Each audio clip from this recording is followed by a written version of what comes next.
Bonjour à tous, bienvenue dans cette troisième et dernière vidéo concernant l'organisation de vos cours, la méthodologie à utiliser pour vos cours. Je suis accompagné d'une professeure qui est très talentueuse, qui est vraiment dans le futur. Elle s'appelle Cynthia. Salut. Salut. Et Cynthia, il te reste 4 cartes. Précédemment, nous avions vu 6 cartes. Alors, quelle carte vas-tu choisir ? Ok, donc faisons light. C'est un sujet un peu léger. Espace de travail est-il parfait pour travailler ? D'accord. Donc moi, je dirais que en tout cas pour ceux qui travaillent en ligne, qui travaillent tout seuls, je pense qu'avoir un espace de travail, une pièce dédiée, c'est super important. Enfin, avoir ton propre bureau, ton propre espace, que ce soit assez bien isolé.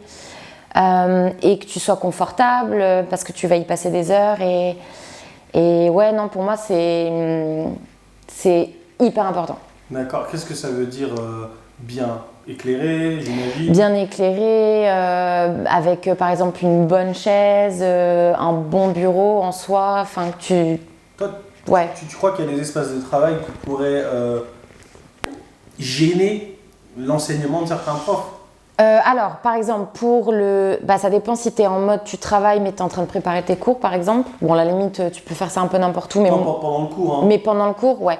Pendant le cours, ouais, si vous êtes en plein, je sais pas moi, vous êtes dans votre salon parce que vous pouvez pas faire autrement, ça arrive. Hein. Et qu'il y a du passage derrière et tout. C'est ce que je disais dans une de mes toutes premières vidéos quand on est tombé en plein Covid.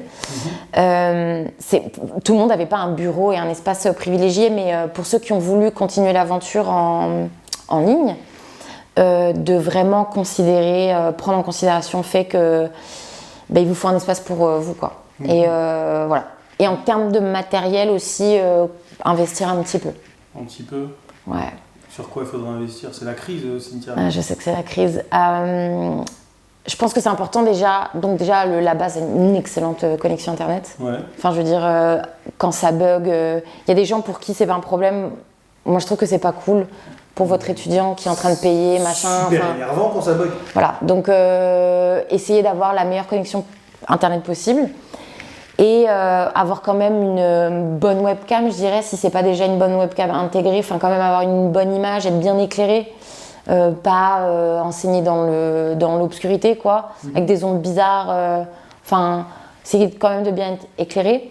Et puis moi j'investirais dans un micro. D'accord. Et dans une tablette avec un stylet. Avec un stylet ? Avec un stylet, ouais.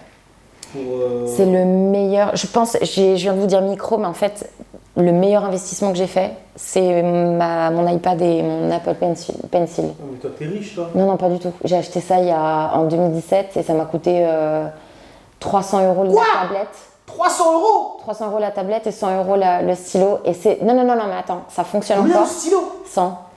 Ça fonctionne encore aujourd'hui.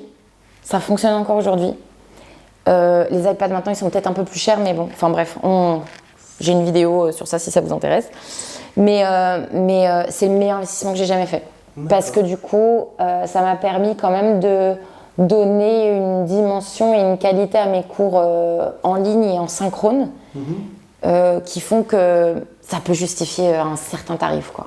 D'accord. Tu vois ?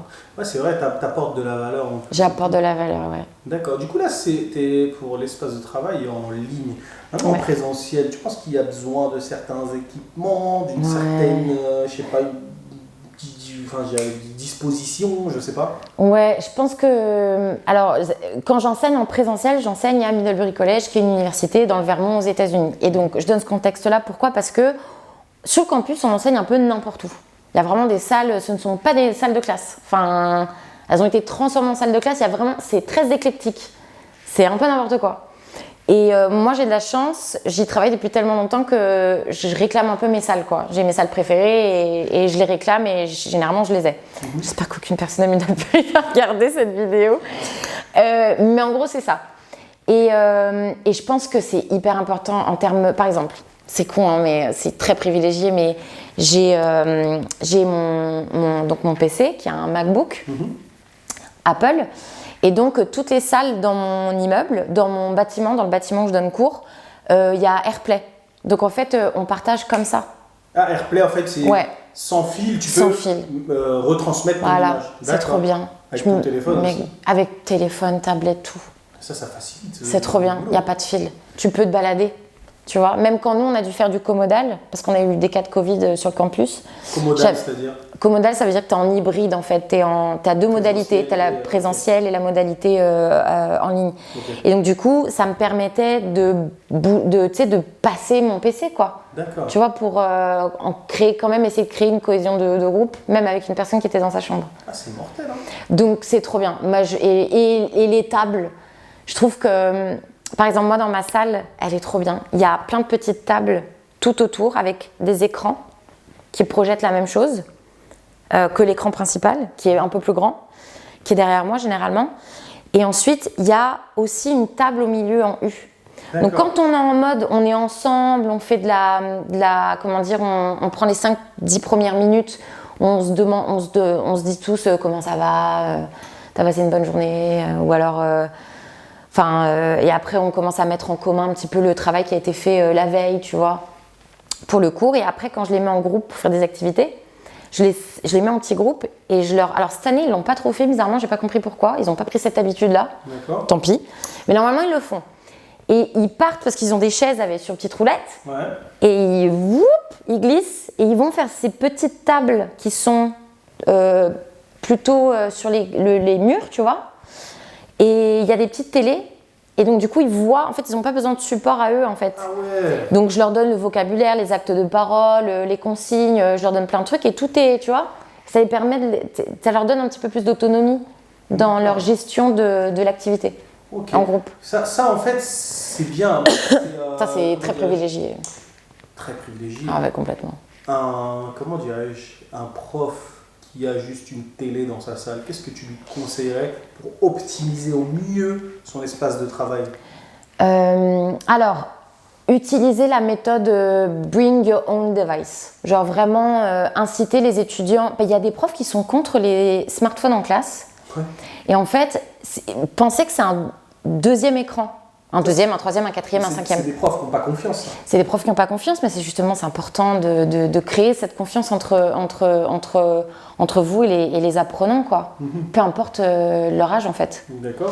Du coup, ils sont contre les apprenants. Il y en a qui sont contre le fait qu'ils aient leur smartphone, mais je trouve ça dommage parce que c'est une façon d'avoir un écran en plus. D'accord. Tu vois ce que je veux dire?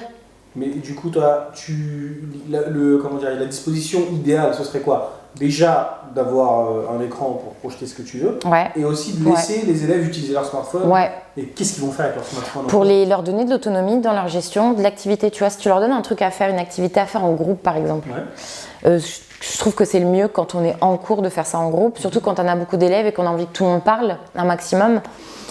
Du coup, c'est bien d'avoir cet écran en plus où, du coup, ils vont à leur rythme, quoi.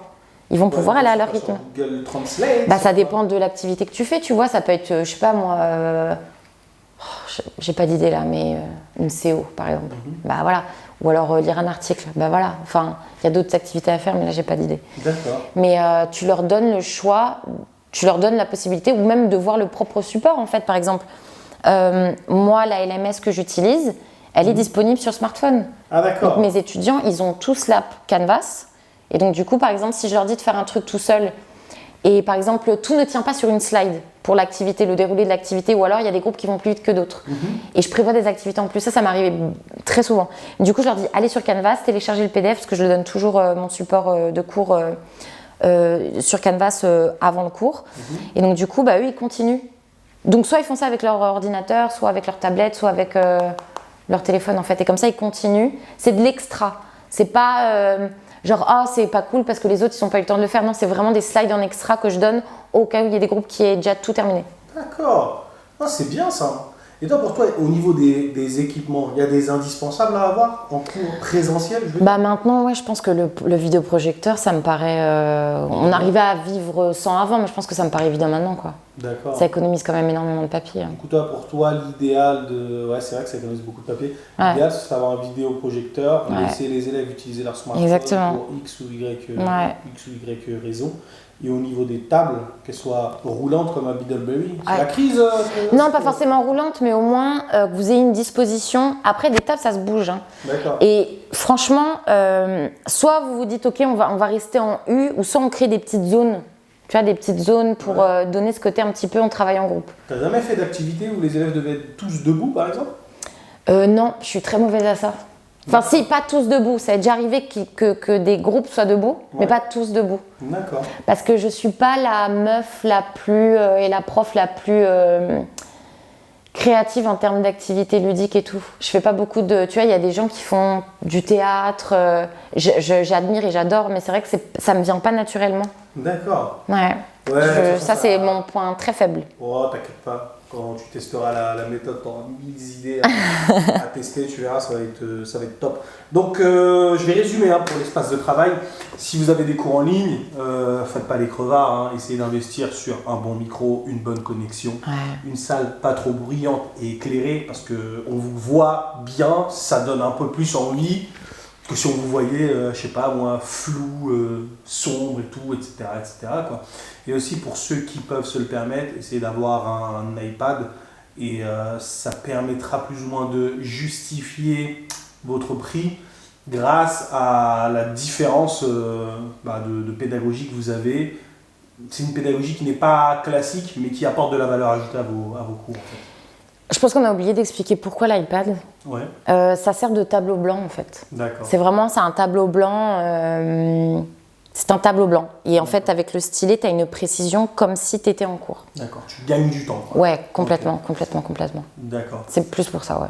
Ça marche. Et par rapport à tout ce qui est cours, comment dirais-je, physique en présentiel, dans la classe, en fait, ça dépend des moyens de vos établissements, mais il faut au moins quelque chose de basique, c'est un vidéoprojecteur. Si vous n'en avez pas, essayez de négocier, etc. Ou essayez de prendre au moins une télé. Je sais que parfois, le smartphone, ça peut être gênant si vos élèves utilisent le smartphone, surtout pendant que vous parlez. Mais essayez de ne pas leur interdire de l'utiliser, parce que déjà, ça pourrait vous faire gagner du temps, dans le sens où s'ils ont besoin d'un mot, ils ne seront pas obligés de vous interrompre alors que vous êtes en train de parler avec un autre groupe, etc. Et aussi, selon la manière dont vous gérez votre cours, ça peut leur permettre d'être un outil de travail, en fait, de répondre à des questions, etc. Donc voilà pour l'espace de travail. Je ne sais pas si tu avais quelque chose à Non, rajouter. carrément. Ouais. Pour le téléphone, le smartphone, le fait d'aller chercher du vocabulaire, des informations, faire des petites recherches. Magnifique. C'est un ordinateur portable, mais portable dans la poche, quoi. C'est clair. Ayez confiance en vos élèves. Ok. Deuxième carte, s'il vous plaît. Alors, ok, outils. On va rester un peu dans le même, à peu près le même truc. Donc, outils. De quels outils disposent les élèves pour travailler? Alors, en classe en ligne ou en présentiel? Moi, je dirais en présentiel. En présentiel, il leur faut pas grand-chose. Hein. En fait, ça rejoint quand même beaucoup l'espace de travail. D'accord. En gros, leur smartphone, c'est une mine. Ils peuvent faire tellement de choses avec leur smartphone. Mais ils peuvent faire de mauvaises choses aussi. Ils peuvent faire de mauvaises choses aussi. Mais que ce soit en classe ou en dehors de la classe, c'est un bel outil pour les accompagner, je trouve. D'accord. Donc le smartphone, c'est quand même un truc pas mal. Et j'ai découvert il n'y a pas longtemps, l'iPad pour les étudiants, c'est aussi très très cool. Pour certains de mes étudiants qui avaient un iPad, du coup, ils prenaient les notes directement parce que je leur donnais toujours le support avant le cours. Ils avaient toujours mon support avant le cours. Et donc, du coup, il y en avait qui le téléchargeaient et qui prenaient leurs notes directement dessus. D'accord. C'est hyper confortable pour eux, en fait. Donc voilà, ça c'est. Mais c'est pas, il faut pas leur faire acheter, mais je veux dire, c'est aussi cool pour moi quand j'enseigne que pour eux quand ils prennent des notes. En fait, toi, dans ta classe, tu as vraiment une diversité de prise de notes. Exactement, ouais. Tout le monde a le droit, exactement. Moi, je laisse. Ils font ce qu'ils veulent. Il y a des PC, il y a juste des cahiers, il y a les smartphones, il y a tout. D'accord. Parfois, il y a les trois. Bon, c'est bien d'encourager la diversité comme ça. C'est de donner accès aux documents à vos élèves. Franchement, c'est cool. Mais tu n'utilises pas de manuel du coup? Si, j'utilise. Moi, j'ai aucun complexe à dire que je suis presque à la lettre un manuel parce que j'ai pas le. Je passe tellement de temps à faire d'autres choses que du coup, je veux me libérer quand même du temps. Enfin, je veux dire, les manuels sont faits pour ça, quoi. Trouver un truc qui vous convient.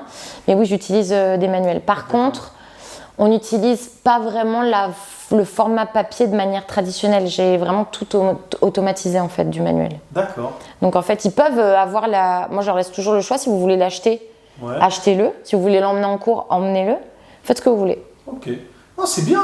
Avec toi, on va dire que les élèves sont libres. Et ils ont plus ou moins, je dirais, le choix d'avoir en fait avec eux le support qui leur correspond. C'est ça, parce qu'il y a des gens qui sont plus analogues que d'autres. Tu vois, il y a différents styles d'apprentissage, quoi. Donc du coup, faut laisser aussi.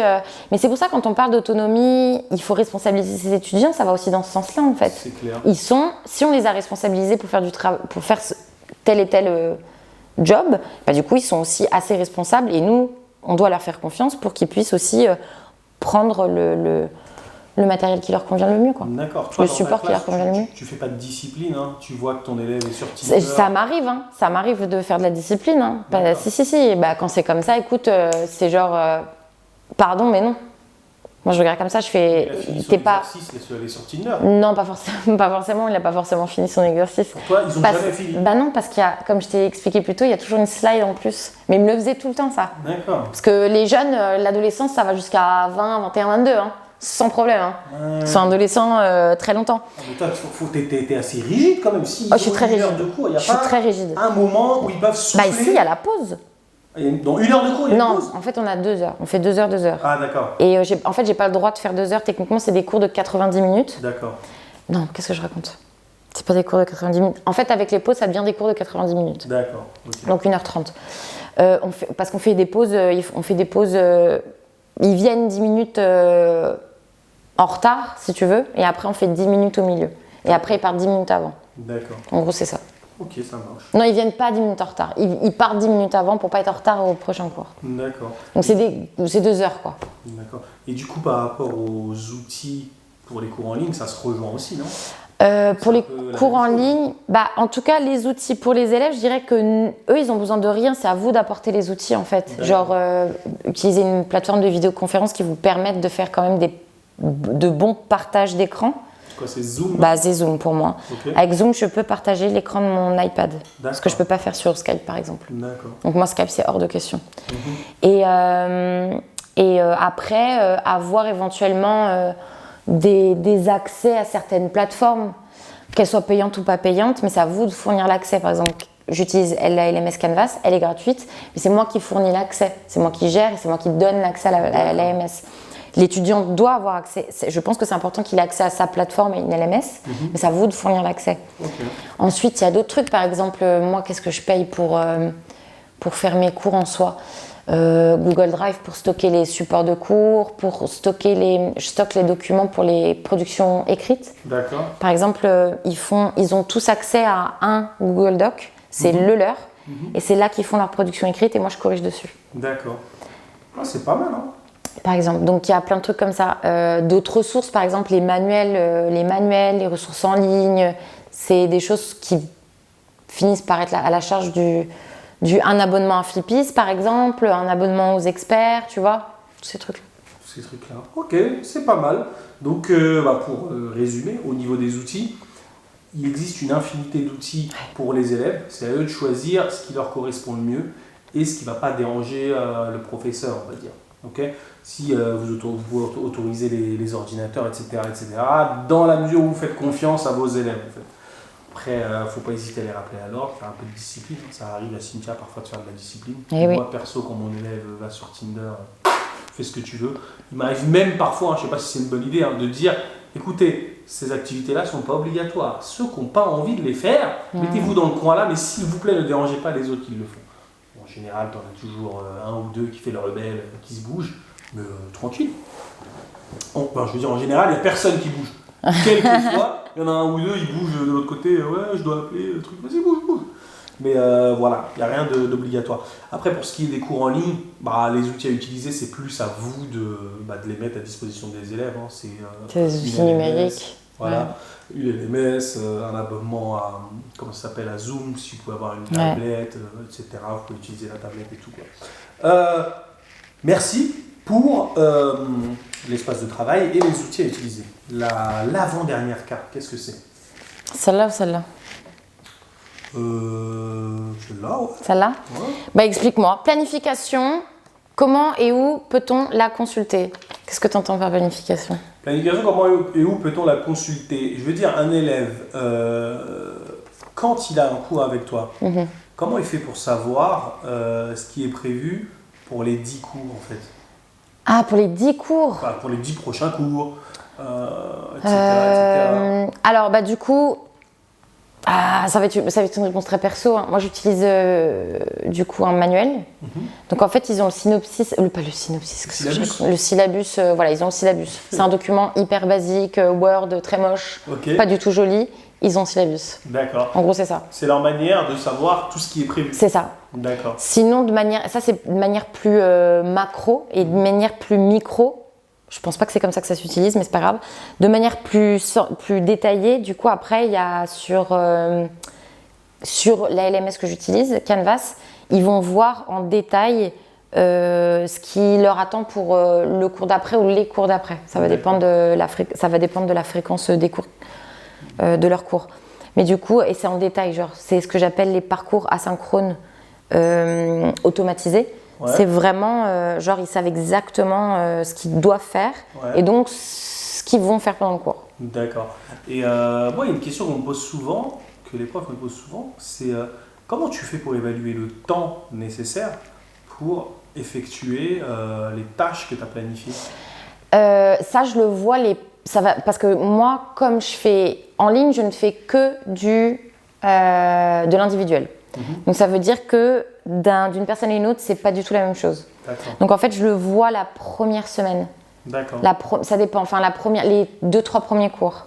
Enfin, je le vois rapidement le deuxième cours en fait. Qui est long, qui est plus rapide. Ouais, je vois s'il va falloir que j'adapte ou pas, et là j'adapte en fonction en fait. D'accord. Parce qu'il y en a qui ont besoin de plus de temps que d'autres. Et il y en a qui processent pas du tout pareil. D'accord. Ouais, parce que moi on me pose la question, oui j'ai un groupe, j'utilise ta méthode, mais ce serait bien que tu mettes le temps nécessaire pour effectuer telle séquence. Mais c'est pas possible. Ouais, c'est difficile de... Ouais.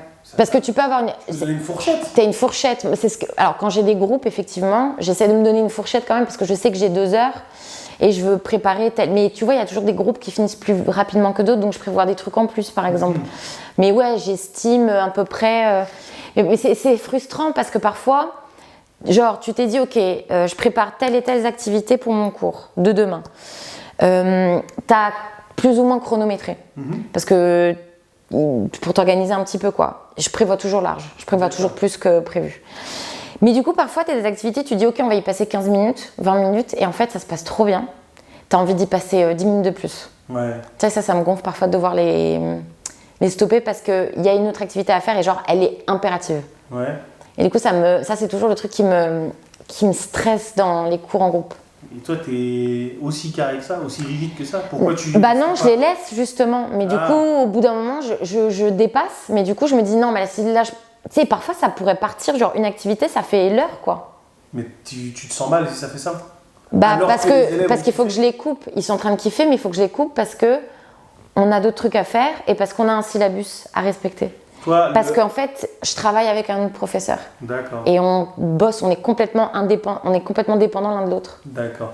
En fait, pour toi, ce qui est le plus important, c'est le programme aux dépens de la bonne humeur de la classe. C'est surtout parce qu'on est aux États-Unis et qu'on rigole pas avec le syllabus. D'accord. Donc ça peut être grave, quoi, apparemment. Moi, je pensais que tu allais me dire bon, ça, j'avais prévu de le faire, faites-le chez vous, tu sais, Cynthia, le futur, tout ça. Non, parce que je prévois déjà des trucs à faire chez eux, mais c'est pas la même modalité, tu vois. Moi, je fais un travail en groupe, c'est en cours, on est en asynchrone. Les trucs que je prévois à faire en asynchrone, c'est de l'asynchrone. Ouais, c'est pas du tout... Pas adaptable, on va dire. Ah ouais, non, moi, je différencie complètement le synchrone de l'asynchrone. D'accord, ok. Complètement. Ouais, je comprends. Il y a des activités pour le synchrone et il y a des activités pour l'asynchrone. Ouais. Ah, ça genre, je donnerais pas un exercice de systématisation en synchrone. D'accord. Jamais. Ça, fais-le chez toi. Ouais, genre ça sera toujours en asynchrone. D'accord. Et je vais en prévoir des tonnes et je vais leur dire ça c'est obligatoire et ça l'est pas. Ok. Ça c'est si vous voulez. D'accord. Impeccable, impeccable. Du coup, pour la planification des cours, en fait, donnez-leur accès au syllabus. Après, quel jour ils feront quoi, ça, moi, je ne sais pas, hein, ça dépend du rythme, ça dépend de l'élève, ça dépend de la classe, etc., etc. Si vous avez prévu des activités à faire à la maison, ça, c'est quand ils veulent, mais les activités à faire en cours, essayez de toujours respecter les activités à faire en cours, vu qu'elles ne sont pas, dans le cas où elles ne sont pas réalisables à la maison. Après, si c'est des activités à faire en cours qui sont réalisables à la maison, peut-être que je pourrais leur donner, mais dans le système de Cynthia, ça ne marche pas. Il y a vraiment des trucs asynchrones. Asynchrone, c'est-à-dire que tu le fais quand tu veux. Et il y a des trucs synchrones que tu dois faire absolument en cours avec tes camarades et avec ton prof. Exact. Et voilà, après pour le temps de chaque séquence, ça dépend des élèves et de ce que vous savez de l'élève en fait. Ouais. Voilà, maintenant on va passer à la dernière carte. Compétences. Vas-y. Aborde-t-on les 4 compétences en classe? Alors je dirais même les 5. Ah bon? Bah oui. Il y a la compétence d'interaction orale. Tu as la production orale et tu as l'interaction. C'est quoi la différence? Pas tout à fait la même. La production, par exemple, tu peux littéralement les faire parler sur un vlog, par exemple. Ça serait de la pure production orale.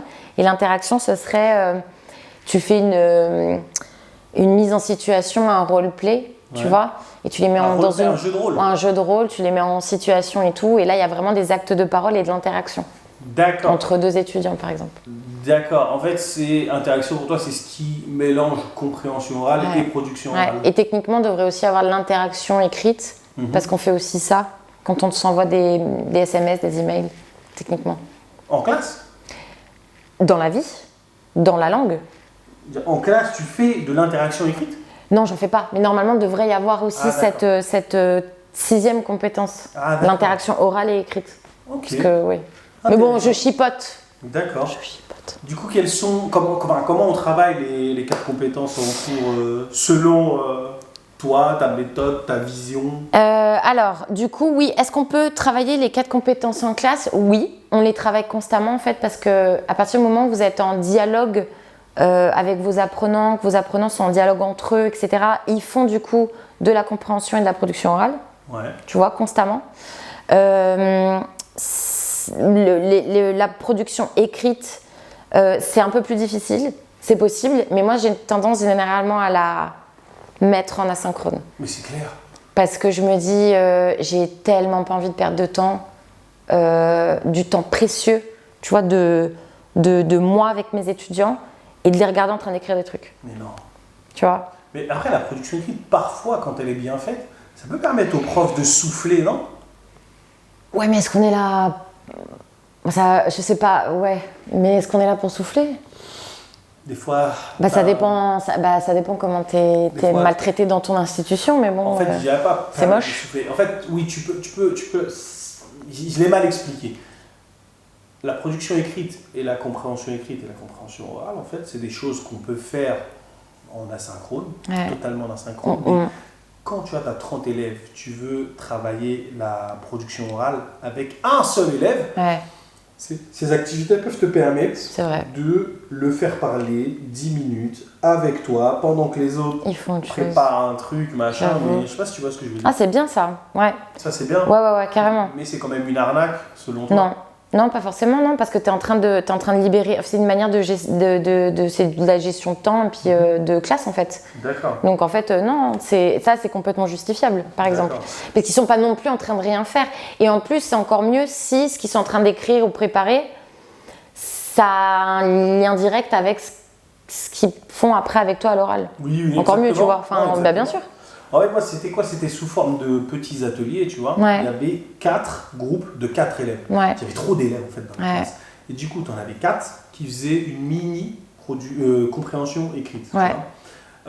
Juste après, tu en avais 4 qui faisaient une production orale. Tu vois. Non, une production orale, ils préparaient. Oui, ils préparaient la production orale. Et l'étape d'après, c'était la production orale avec moi, tu vois. Ouais. Et dès qu'ils avaient fini la production orale avec moi, c'était dehors, ils allaient dans une autre salle pour faire une compréhension orale. Je sais pas si tu vois ce que je veux dire. Ouais, si. En fait, ça se découpait, tu vois, en 15 minutes, 15 minutes, 15 minutes, 15 minutes. Et chaque élève, on va dire, avait 15 minutes pour parler avec moi. En fait. Très bien. Un mini-groupe, tu vois. Ouais. Pour toi, ça, ce serait justifié de faire ça? Je fais ça quand je fais des tâches en fait avec mes étudiants. Avec mes étudiants en cours, sauf que j'en ai pas 30. Ouais. Donc du coup, je les prends pas en aparté. En fait, ils parlent devant tout le monde. D'accord. Tu vois.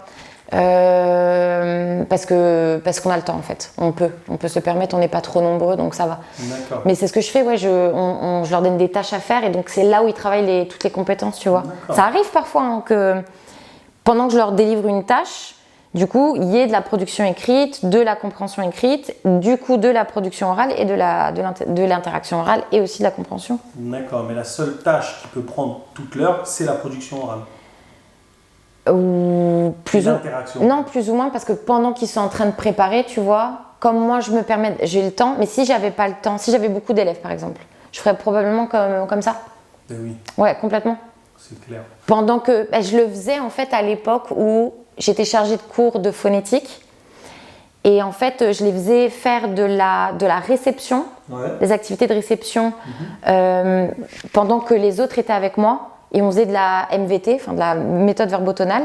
Donc on faisait la correction phonétique en tout petit groupe pendant que les autres ils faisaient de la discrimination par exemple, tu vois, et de la compréhension orale mais très active, tu vois.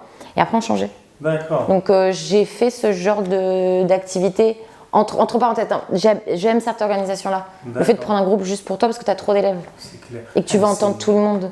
Franchement, pour ceux qui ont plein d'élèves, je crois que la prochaine réunion au sommet, je vais la faire avec ma prof d'anglais de quand j'étais jeune. Parce qu'elle était magnifique, cette prof d'anglais. Et j'apprenais. C'est ce qu'elle faisait? Maintenant, je ne sais pas comment elle faisait, mais j'apprenais l'anglais. J'aimerais bien lui poser la question. Comment gérer 30 élèves? Vas-y, prends les cartes. Tu vois, mais ça peut être intéressant. Ça peut être super intéressant. Parce que c'est pas du tout le FLE, c'est pas du tout la même réalité que le scolaire. Quand vous êtes en langue étrangère, donc en France, c'est l'espagnol, l'allemand, l'anglais, etc. C'est pas du tout la même chose que ce qu'on fait nous. Le français langue étrangère, l'espagnol langue étrangère, l'anglais langue étrangère, ça n'a rien à voir. C'est pas la même réalité. Moi, je sais que dans des écoles, il y a des gens dans mon audience en fait, qui sont face à 30 élèves. Et ils me disent comment tu veux que je fasse ça avec 30 élèves? J'essaie de répondre et tout. Mais franchement, ce serait peut-être l'objet de la prochaine réunion au sommet. Donc, comment travailler les 4 compétences ou les 5, les 6 compétences? Il y en a plein. Il y en a plein. Du coup, il y en a que tu préfères travailler en synchrone, d'autres que tu préfères travailler en asynchrone. Si vraiment vous avez une grande classe, essayez de faire des petits groupes de compétences de 15 minutes, des petits ateliers. Et franchement, ça le fait, quoi. Ça, c'est pas mal, c'est une bonne idée. C'est souvent ce que je conseille en fait dans les vidéos de ma chaîne YouTube. Tu as des compréhensions écrites qui sont parfois assez longues, tu vois. Et je leur dis, voilà, pendant que tes élèves lisent ça, font ça, ça va peut-être prendre 25 minutes, ou mais ces 25 minutes te permettront de passer 2-3 minutes avec chaque élève et de les corriger individuellement. Et ça voilà, c'est pas pour souffler, comme tu disais, c'est vraiment pour être là pour tes autres, tu vois, pour être là quand même avec tes étudiants, tu vois. Vrai. Parce que pour souffler, moi je vois un peu les profs que j'ai déjà eus. Les profs que j'ai déjà eus qui sont en mode bon allez faites ça et puis il fait autre chose. Il prépare son cours il prépare son cours peut-être du lendemain. J'ai un collègue qui m'a fait ça cette année. T'as pas aimé? Bah non, je trouve que c'est irrespectueux envers tes apprenants qui sont en face de toi, quoi. C'est vrai. Genre faites ça et lui il préparait son cours pour le lendemain. Et il avait par contre aucune gêne parce que c'est une autre école. D'accord. C'est pas choquant, c'était pas choquant pour lui. Pour moi ça l'était. Et mais tu vois, je respecte parce que c'est une autre école. C'est comme ça qu'il a. Elle fonctionne sa méthode à lui? Tes élèves sont contents? Non, ils étaient pas contents. Là, c'est pas bien. Faut pas dire autre école, autre machin. Si ça marchait, j'aurais dit ok, pourquoi pas. Ils aimaient la personnalité du prof, mais c'était pas aussi efficace qu'avek moi. D'accord. Du coup. Sur la personnalité, ça joue beaucoup. Il y a une carte là, je crois. Mais crois-moi, ça joue de ouf. Ça peut induire en erreur. Moi, j'ai fait un micro-trottoir, je demandais aux gens dans la rue. Je préfère un prof cool, patient, gentil, mais qui n'est pas trop compétent, ou un prof compétent, mais qui a aucune règle de savoir-vivre. Tu vois. Ils m'ont tous dit, je préfère le mec gentil, patient, qui prend le temps, même s'il ne connaît pas tout, il n'est pas diplômé en machin. Du coup, ça c'est vraiment, la personnalité, c'est vraiment quelque chose de top. Donc, on arrive à la fin de cette réunion au sommet. Nous avons vu 10 sujets. Merci beaucoup Cynthia pour toutes tes lumières. Merci à toi de m'avoir invité. Je te jure, hein, j'espère que dans 20 ans, cette vidéo, elle sera encore d'actualité. Les gens vont dire ah ouais, mais elle a raison. Mais c'est comme ça qu'on fait tous aujourd'hui. Tout ça. Là aujourd'hui, ça peut peut-être choquer certaines personnes, mais au moins, ça peut pousser les gens à la réflexion et c'est exactement ce que je voulais avec cette vidéo et en invitant Cynthia. Dernière question, Cynthia, qui est-ce que je devrais inviter pour la prochaine réunion au sommet et pour parler de quoi, si tu en as une idée? Ok, je dirais Océane Touillon parce que je trouve qu'elle pourrait t'apporter sur le numérique justement et sur la formation, sur les formations, sur la construction d'une formation, d'un syllabus, peu importe. Enfin, je trouve qu'elle elle connaît tellement de choses, tellement d'outils, elle peut apporter vraiment le truc qui va marcher pour un prof en particulier ou une situation particulière, tu vois. Elle tâtonne beaucoup et donc du coup, c'est une banque de données. D'accord. En gros, elle a beaucoup. Sinon, je t'aurais dit Charlène ou Jérémy, mais tu les as déjà invités, donc c'est ça. Et comment dire, avec Océane par exemple, ce serait plus le genre, moi je veux enseigner le français pour des serveurs ou pour des marins qui travaillent sur un bateau. Elle saurait dire. Elle saurait conseiller peut-être les gens pour créer un syllabus pour ça, c'est quoi? Alors, je ne sais pas exactement. Peut-être parce qu'elle enseigne à un public qui est très spécifique.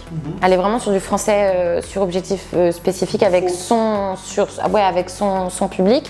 Non, et je pense aussi, par exemple, imagine des professeurs qui veulent se libérer un peu de temps et vendre leur support de cours, tu vois.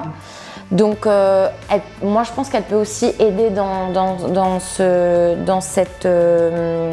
domaine-là. D'accord, très bien. Tu vois, selon le type d'étudiant, selon ce que tu veux faire avec ça. Enfin, plus pour les profs indépendants, on va dire. Ouais, éventuellement, ouais. Pas que, hein, j'ai pas envie de la résumer à une boîte, j'ai du mal à résumer Océane. Pour ça, ouais, pour plein d'autres choses, parce que j'ai vraiment du mal à la mettre quelque part. Parce que c'est une banque de données. Tu lui poses ce que tu veux comme question. D'accord. Ah, Océane, je suis abonné à ta newsletter. Hein, je vois tes emails, c'est bien. En plus, c'est bien rédigé. Elle parle bien. Ouais. Je sens. En fait, ces emails, ils sentent la préparation, Non, puis c'est une bosse. Le truc et tout. Moi, j'ai jamais osé parler avec elle. Ouais. Je la vois comme une star il n'y a pas longtemps. Ouais, je vais essayer. Océane, si tu vois cette vidéo, bah voilà. Prêt à aller à ta rencontre. Ou toi, viens à ma rencontre. Le Havre, c'est une superbe ville. Viens, ce serait cool. Elle n'a pas voulu venir, mais c'est pas grave. J'irai. Tiens, peut-être, c'est clair. Bon, merci à tous et à la prochaine. À la prochaine. Ciao. Ciao. Magnifique.